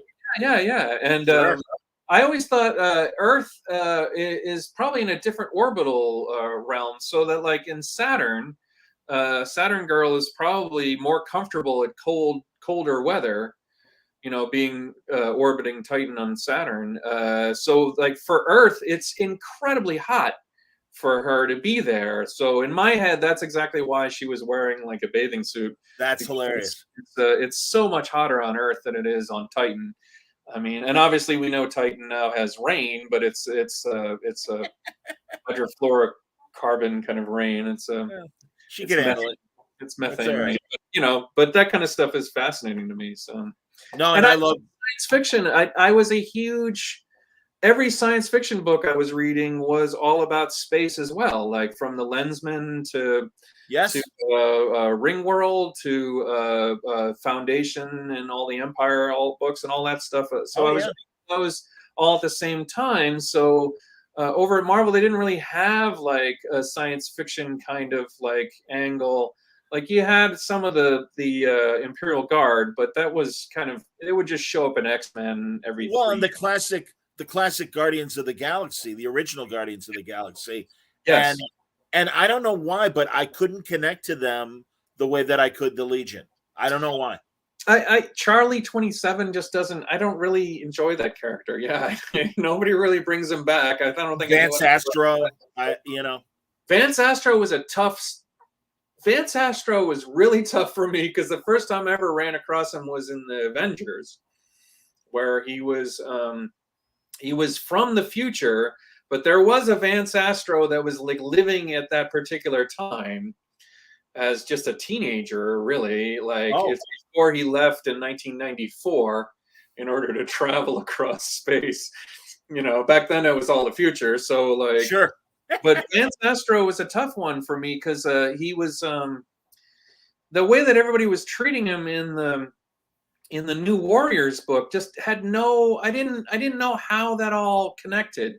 Do you know what I mean? And then people just weren't interested in connecting it for me. Do you know what I mean? Like I had no idea why Vance Astro existed. I guess it's because he went in the future, like, he was in Frozen and then sent out, and by the time he got there, the Badoon had, I don't have to go through the whole Guardians of the Galaxy story, but at any rate, like, but I just always had trouble with like reconciling that character because people weren't doing things with it. You know what I mean? Like, I hear you. Reference it, they would be like, well, that's Vance Astro, and if you look into it, that's his story. But I'm like, that would be every conversation I would have. I mean, I have a tough time getting through a whole day without like talking about something that happened to me during my life. Being frozen for 3,000 years or however many years, and then meeting my like teenage self, that'd be like all I would talk about for the next I don't know, like 10 years. At every bar, I would just be like, this is what happened. But it's never mentioned in any of the stories. They just don't talk about it at all. So. That's hilarious. You're killing me. Anyway. What about, if I may, because again, I don't want to take too much of your time. No, but my wife has gone out to hang out with Henry Barajas, who does a whole bunch. Oh, that's funny. Henry checked in earlier. He's right there. Oh, really? Henry. Oh, no, Henry. That's he was even my roommate for a little while. That's terrible. That means my wife is watching too.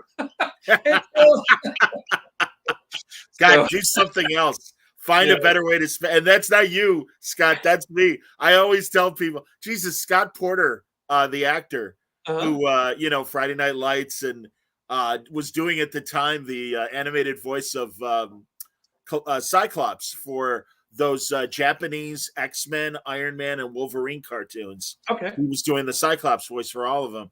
Yeah. And mutual friend, and he's like, hey, Scott really wants to be on Word Balloon. I'm like, all right. And, Scott's good-looking guy. I mean, my God. And he's married now and has kids. This is when he was just about to get married. And I'm like, he's like, oh, I listen to your show all the time. I'm like, dude, if I looked like you, I would not be listening to me or watching me. I would be doing anything else.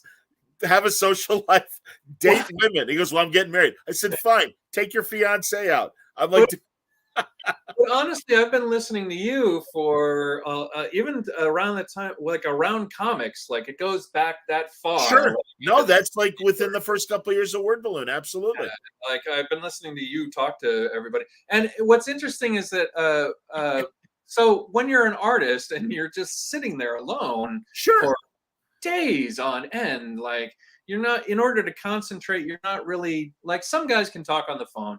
Keith Giffen can talk on the phone, like, and it doesn't seem to bother him at all. Like, I think he's already got his work done. Like, he would work from like 5 a.m. to 1 in the afternoon, but then he would call, and then I would talk for an hour or two. But I'm not getting like any work done while I'm talking to him. So podcasts were a joy. Like, you would just listen to it. I'm not getting interrupted. Like, it's honestly, I can pretend to have friends. You know what I mean? It's very easy. The best radio shows. We had a duo here in Chicago, Steve Dahl and Gary Meyer, and Gene Siskel, the film critic, would say, listening to them while I was driving around Chicago in the afternoon, it was like my two best friends were in the back seat while I'm concentrating on driving, and they're cracking me up with their conversation. And no, that's the vibe that I hope for, and that's a great compliment to me and other comic podcasters that we're your wallpaper while you're working and stuff. That's fantastic. Absolutely. And I was a radio DJ in high school. We were lucky enough to have a radio station Sure. with actual broadcast. I forget what the wattage was, but it was probably 10 watts, probably No, 10 or it was 100. 50. It was a lot. I forget exactly what it was, but we were in northern New Jersey, and we had the 90.5 spectrum. Oh wow. Sure. We were able to, people would listen to us up in Nyack and in Manhattan itself, and then all the way down to South Jersey. So we had a huge broadcast. Oh, wow. And keeping that up was pretty interesting, because I wound up having like a 5-hour radio program like every Tuesdays. It was like from 5 p.m. to 10 p.m. We'd play whatever we wanted. We just had to make sure to do 3 PSAs and a station ID at the top. That a boy, absolutely, man. I had a high school station. Yeah, so and I had a radio license, the ham license that you have. Hilarious. To get. Absolutely. And, I should look into this. It's probably invalid by now, but at any rate, I had it. Well, and you don't need it anymore. But I didn't want to go, and I didn't want to go into radio because everyone I would talk to that was in radio was slightly depressed. I loved music, and I wanted to do, I wanted to be a music DJ. Anything that I would run across, I would play. And we had a really wide berth of what we could do. We did comedy skits and all this. Sure. And I knew that if I got a job up in Ithaca, like, they'd give me the 500 that you're allowed to play, and all you do is break in for traffic updates. And I was really like, I don't know that I can do this and still have, wake up and be okay in the day. So my hat's off to you for having done it for so long. It didn't get depressing until the last couple of years. Oh, when really? Consolidation really got bad. No, I was really spoiled the first 10 years because I was at a freeform rock station and the sports talk station at the same time when I came up here in Chicago. Okay. And it was 10 years of just complete joy. So even as things got bad, it didn't bother me because I'm like, all right, well, whatever. And also I had creative freedom because I was making commercials. Sure. So I would make comedy sketch commercials and stuff like that. I got to meet Stan Freberg before he passed away. Oh, really? No kidding. At San Diego at Comic-Con one year he was there. And I told him, I said, you're one of my inspirations. I try to make funny commercials. Yeah. And he's like, oh, that's great to hear. And also the Firesign Theater guys. You met those guys? Really? Well, I met Phil Proctor. He's been on the show a couple times, and he's still with us, thank God. And oh my God, talking to him, and he was so nice to me. And we even were cracking wise to each other while we did the interview. And afterwards, he's like, oh, John, it's nice to play with somebody that can hit the ball back to me. And I'm like, oh my God, Phil, that means so much. But in my sports days, I did character voices. I did parody songs. Yeah. I mean, a million things like that. So it was really creative for me. That's why it was fun, that's the kind of freedom that I would have wanted to have, but I knew that I wouldn't be able to get. And I couldn't draw, so this was my creative outlet, Yeah, absolutely. Yeah. So, another thing that I know you wanted to talk about, last week I had Gareb Shamus on. Yeah. We were talking about what he wants to do with his new company and NFTs. And I'm kind of, one of those guys that's a little leery about it.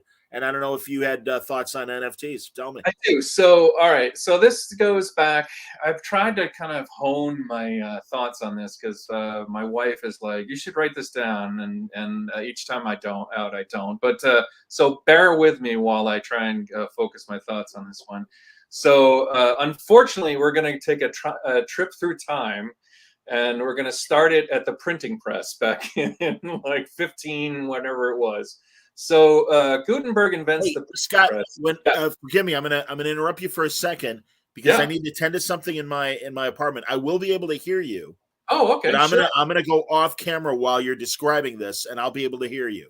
Even So better. please, Then I'll have everybody's yes, you'll have the floor. Stand by. Here you go.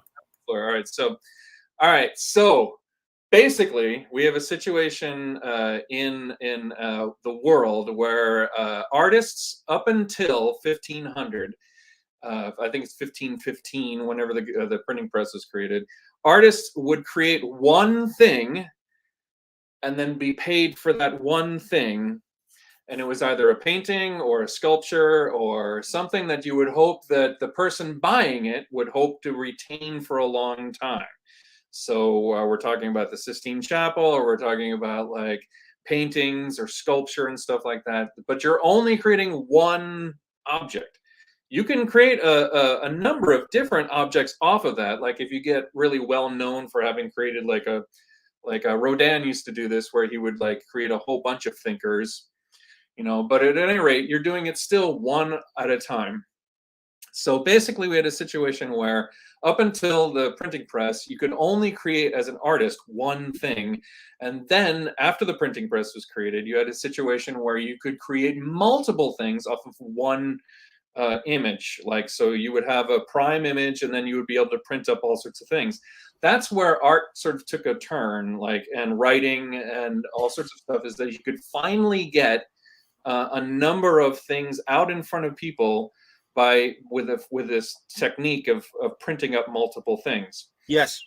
Right. So the main problem with that was just distribution. Like it's hard to get all. Like you can make 15,000 things, but you're not going to be able to find 15,000 people in your town to take those 15,000 people. So distribution was the main bugaboo. Like you would have to like distribute the actual stuff to everything, and that's kind of how comics work right now. Like in print form, we have like an actual thing that I've done and drawn, and then we make multiple copies of it and then distribute it throughout the entire country. The distribution stuff is kind of tough. I have to say that it's not easy to get books from Canada or China or Texas all across the United States. It requires everybody to gather together and bring all these books that are printed up and stapled, and they bring them to a main warehouse, and then they distribute them throughout the entire country on planes, trains, and automobiles, all the way through everything. So there's a tremendous amount of economic cost that's involved in creating these copies for everybody. Yes. The trouble that I've had with the computer is that while the computer remains a really good distribution system, a couple things happened early on where the distributors didn't want to be part of the price. They just wanted to collect the money and not share it with anybody else. So if you think about a computer, when you purchase a computer, you're essentially purchasing this almost like a Xerox machine. It creates copies. So you and I are in completely different parts of the world. We're brought together through this phone line and then like distributed out to everybody else. Right. But the distributor doesn't want to share the money that would be involved in creating a print or a copy with anybody else. It could have been every single, and I hate to tell people that like download things that they don't want people to know about that they're downloading, but AT&T and DirecTV and all they know exactly what you've downloaded. There's a little copy number and a little thing that tells everybody if you look for it. It's just so many that nobody bothers looking for it, but all the metadata is there. they could easily have a situation where when you turn your computer on and you enter into this field, the internet, they could easily have a situation where if I like a picture of Deadpool and I download it to my computer or the Deadpool movie or whatever, AT&T could easily take a fraction of a penny for that download and hand it off to the copyright owner, whoever it may be. Like in the case of Deadpool, it would be Fox or Disney. So, but they don't want anything to do with that because they don't want to share the money that they're getting. They really don't. They want nothing to do with it. So, like the situation with you either rely on Patreon supporters or advertising. That's right. And same with a radio and stuff like that. You've got a situation where you're broadcasting out and you're paying for it with advertising. Unless you're NPR, you're paying for it with donations, kind of like That's Patreon. correct. So these are the ways that everybody gets around trying to deal with the fact that, like, if you've got a broadcast medium, you have very little control over like how people are listening to it and paying you. Do you know what I mean? So computers work a little bit like a broadcast medium in that they're putting out this particular product, but you have no control over where your stuff goes or if you're paid. Now, in something like a YouTube, I think that you like a certain amount of advertising clicks, like, can get you, you can get a little bit of money here and there, but all the product that you've got, 1,800, like 1,500, yeah. Yeah, 1,500. This is 17 years, yeah. Work, like you've got these things available, That's and right. And Google makes advertising money off of you. Do you know what I mean? Right. Or Facebook's makes advertising money off of you. It's Totally. It's that old saw where if you're not seeing any money, you're the mark. Do you know what I mean? Like, sure, you're right. So there's this problem when people who are creating things, they don't have any control over things on the internet the way that they have control over things in real life. I'm just going to use real life and is just, I know what you mean. Real life, but it's IRL. IRL. So the blockchain technology, if I can get kind of nerdy for a second, solves that problem for the creator. That's right. So if I put up a drawing, and this happened to me a couple of years ago, I would put up drawings on my blog of things that I had done. Fortunately, it was things for Disney. Where I draw like a drawing like that of Spider-Man. You put it up black and white, but it would wind up in a Russian children's book, or like a coloring book. Do you know what I mean? Someone in Russia would just take it and then print it out, and then they would just put it up, and kids in Russia would color it. Do you know what I mean? You have no control over where it goes or what happens to it. So with a blockchain kind of thing, you're essentially creating, with an NFT, you're essentially creating one thing that can be easily identified and then passed on, kind of like the way things in real life are passed on. Like if I made a sculpture and then sold it to somebody else, they would have an actual physical object, just the way that everything was before the printing press, and then I could sell it to that person. There's a couple advantages that NFTs have, where like every time that gets resold, you actually can have a little bit of money kicked back at you, whatever the percentage that you work out with whatever blockchain company that you're working with in order to release the NFT to begin with. It could be 10%, 20%, whatever that money is, that whenever that thing gets sold again. So let's say like a drawing that like, well, this is kind of tough because situation with copyright get a little dicey, because I'm sure there would be a little bit of a problem. But let's say like, let's say you make a picture of Spider-Man's first costume where it's a black costume. Do you know what I mean? Like that thing sells for $3.3 million. That person will not ever see any money from it, of course, except for the person that sold it the last time. But with an NFT, you can have a situation where 10% of the money each time that thing gets sold gets knocked off and handed off to the original artist. So Yeah. solves a little bit of that problem, although I don't necessarily see it as a problem, but it does present sort of all sorts of interest that way. But what it does give you control over is whether or not the thing that you've created can be sold on the internet without it just being copied and stolen. Do you know what I mean? Yes. I kind of feel like this is a new it's a new turning point for the internet. Like Google is not going to be able to take that image that I've got there and have sold to somebody. They're not going to be able to make advertising revenue off of it. Do you know what I mean? Like Yes. they're probably going to be in a little bit of a problem if everybody who is producing content is actually going to be in control or receive money from that content being sold as many times as it's ever going to be sold. So it reduces the amount of trouble with copies that are just wildly, you don't even think about it on the internet anymore.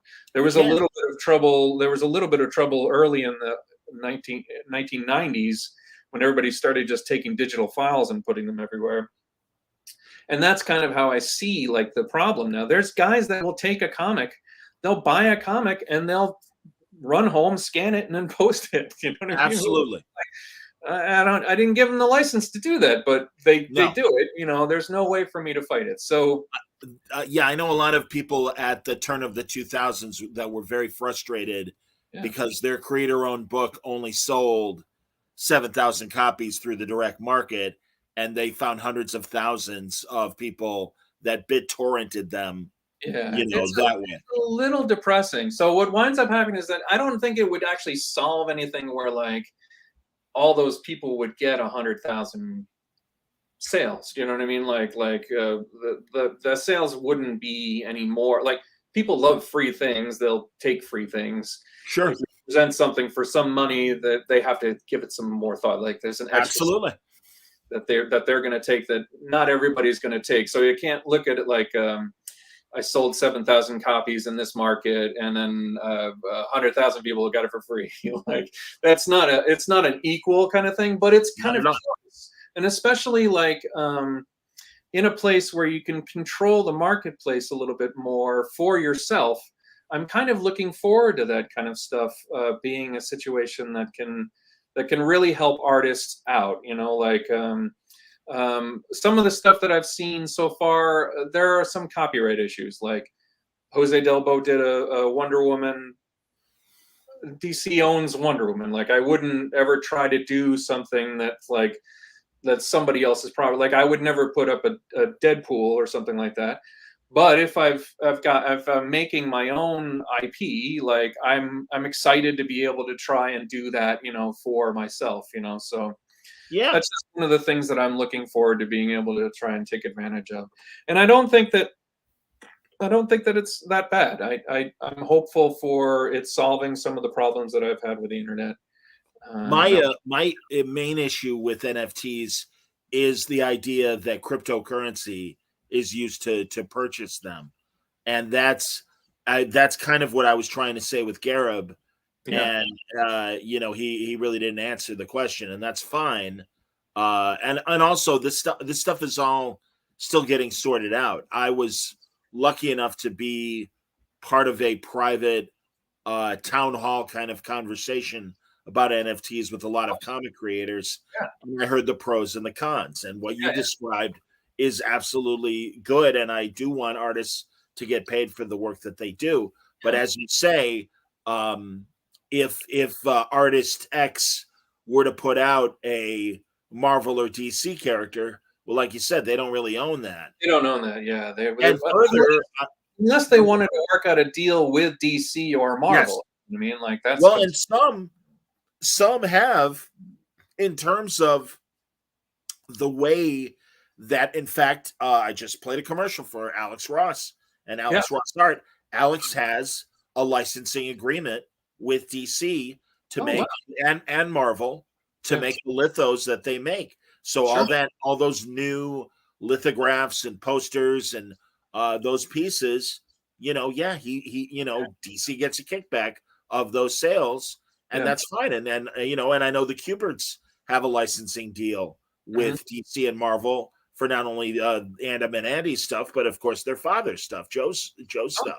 Okay, sure. So yeah, I mean, there are ways for an artist to make those deals, and they were happening prior to NFTs even existing. As far as the cryptocurrency stuff, I'm sympathetic on cryptocurrency. So I don't really feel like cryptocurrency really settles any problem that's necessary. Like for instance, whenever I'm doing a transaction online, like I'm usually doing it through either Venmo or something else that's backed up by my bank. Sure. $1 equals $1. Absolutely. Stuff with cryptocurrency, it's tough. So cryptocurrency is almost like it's almost like baseball cards in that the price of the object is fluctuating constantly. Absolutely. So it's a little bit like and what I've noticed about a lot of the NFTs is that the early NFTs, and I think this will change, are also kind of function like baseball cards in that they're collectible objects. There's only one or two of them, or sometimes there's like 10 of them or something like that. But cryptocurrency, the way I look at it is like if I'm buying something from the local grocery store, I am paying dollars, but it's dollars that the government has provided for me, and I might not agree with everything that the government does. But they've enabled me to have this exchange of goods. You know what I mean? So you do, and that's again, that's kind of my rub. And I've yet to see NFTs, and maybe they are out there. I don't know, because everyone's doing NFTs. It isn't just art and comic book art. I think as soon as everybody sits back and goes, well, I bought this for 10 Ethereum. And it's worth like 100 Ethereum now, but Ethereum is worth half of what it was worth before, like a week ago I bought it. Like, I think that what'll start to happen is that there's going to be a whole bunch of people that sit back and go like, this marketplace for cryptocurrency is too uneven, and I can't rely on it. So that there'll have to be some way that you can transfer. That you can buy NFTs with just regular, like on Venmo or something like that. It'll just have to be solved that way. So, but I think it's a positive step. I think the economic and ecological stuff, the ecological stuff is not as terrifying as when I first heard about them, it sounded like you burned down a rainforest every time you made one, but that's not it. It's kind of like boiling a water. You can make 10 NFTs. It's the same amount of energy. And the more I thought about it, the more, especially with the way that you don't even think about the distribution network when you buy a comic book, that thing's been through trucks and gasoline and like multiple hands. How much of the rainforest am I burning when I use my iPad? It's part of it. Yeah, I mean, we will have to start thinking about like larger ways of handling energy. I'm certainly hopeful that it's more solar and more battery technology. Sure. And even dams are much nicer. Yeah. Like no, you're right. Fossil fuels. So yeah. We'll see. I mean, I know it's I mean, that's the thing. It's still being hashed out, and I do like hearing everyone's opinions on it. And I believe that the jury is still out. And also once more uniform regulation globally will be a good step in the right direction, and hopefully it'll come through, because also, I mean, as far as it applies to comics, like you can set up a situation, and it's just theoretical. I don't know that anyone's doing it now, but like DC will print up 18,000 copies of the latest Wonder Woman comic, or 100,000 copies. Like, I don't really know what the numbers are, but they'll print up that amount of copies and then distribute it out.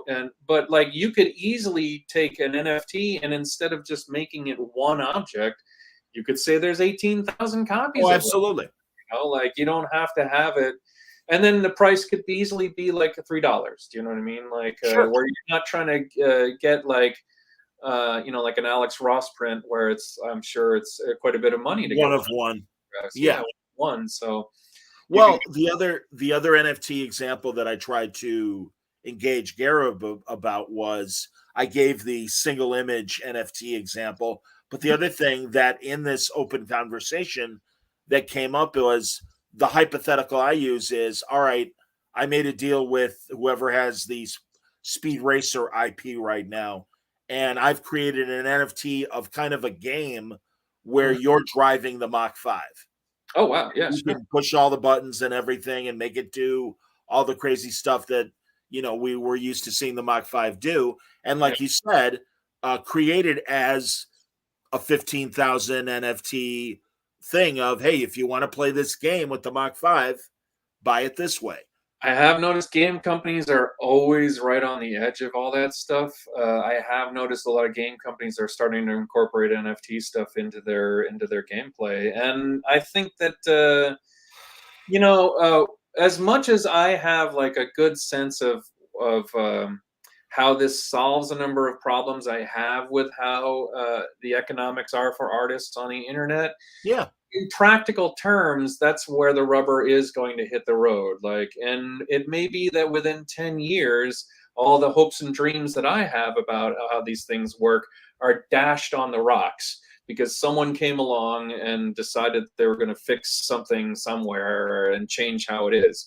Or it could be that like it's genuinely something where a situation where somebody who creates something that has value at that moment within 40 years has even more value, and their estate or their family has some access to like to maintaining some ability to have their family, the work that their family members did, like pay off in the end, kind of like the Yeah. way people approach copyright or things like that now, where there's a 75-year thing.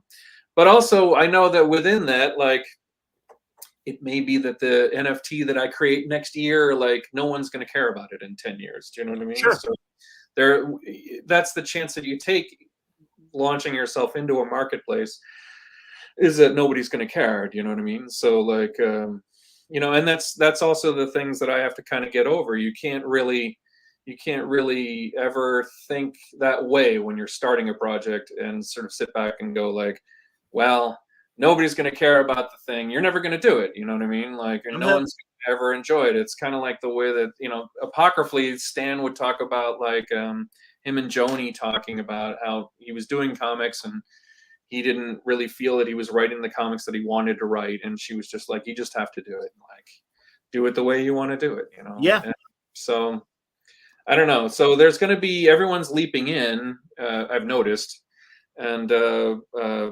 we'll see where it goes. I don't really know if it's, it looks like there's going to be different marketplaces that are kind of building up like hubs, kind of the way that Etsy or eBay, like there's little hubs of like economic activity. Yes. That'll start to build up, and we'll see what the rules are within all these things. And I agree. So yeah, it's a frontier right now. No, man, honestly, I think you gave people good food for thought, and I think that's great. And again, as always, love what you're doing. Very excited for. Again, give me the full title of the image book. So it is The Secret History of the War on Weed, or we kind of like to call it T-Shot Wow, which is what the initials kind of like go toward. So, and it's really easy to know the day that it comes out. It's 4/20. 4/20. So I'm very excited about the book. And if it does well, or even really if it doesn't do well, I've got a whole bunch of projects that are lined up after it that Jerry and I and Brian and Jerry and I are going to try and do. That's great. So that it would be really nice to be able to build up I don't own Deadpool. My work on Deadpool was incredible fun. I loved it so much. But once I've left the book, Deadpool belongs to somebody else. Do you know what I mean? Like, and they can feel free to do whatever they want with it. maybe I'll get another shot at Deadpool in the future. You never know. But the thing that I like about this work that I'm doing now is that it's actually, I can call it mine, which is Absolutely. it's a weird experience. I've been, it's almost 30 years of doing other people's properties. Well, that's why I hope your DC and Marvel fans will come with you on the Secret History of the War on Weed and these other projects as they come up. And of course, you're welcome to come back and talk more about them here. Oh, So, absolutely. you know Thank you so much. Yeah, everyone is welcome. If they love the Deadpool book that we worked on, you'll probably like this one too. There you go, man. No, that's really the last 20 years has been great that way. And I'm Yeah. so glad that a lot of the creators have, their audiences followed them on their independent stuff, and Yeah. it's worked out. So continued success. Thank you for doing tonight, and good conversation. Absolutely. And, Thank you, John. I really appreciate absolutely, it. buddy. No, Whenever my I pleasure. see you at a convention, it's always a joy to talk to you, and it's a real pleasure to talk to you in length. I feel the same way, man. It was really great seeing you Sunday at Baltimore and everything when we're dead tired, and it was, but it was really great. I mean, you saw me just vegging out in the lobby and stuff, and just trying to decompress. So that was a great hangout. So Absolutely. Well, Baltimore was interesting. It's a very it's also almost like an old school comic-y kind of convention. So it was interesting to be at it. And of course, pandemic, I really couldn't tell what the regular convention's like, but it was hopping. So there was it's I mean, unless it wasn't as highly attended as it normally is, but it really was that vibe. I mean, Baltimore has really strove to maintain that vibe.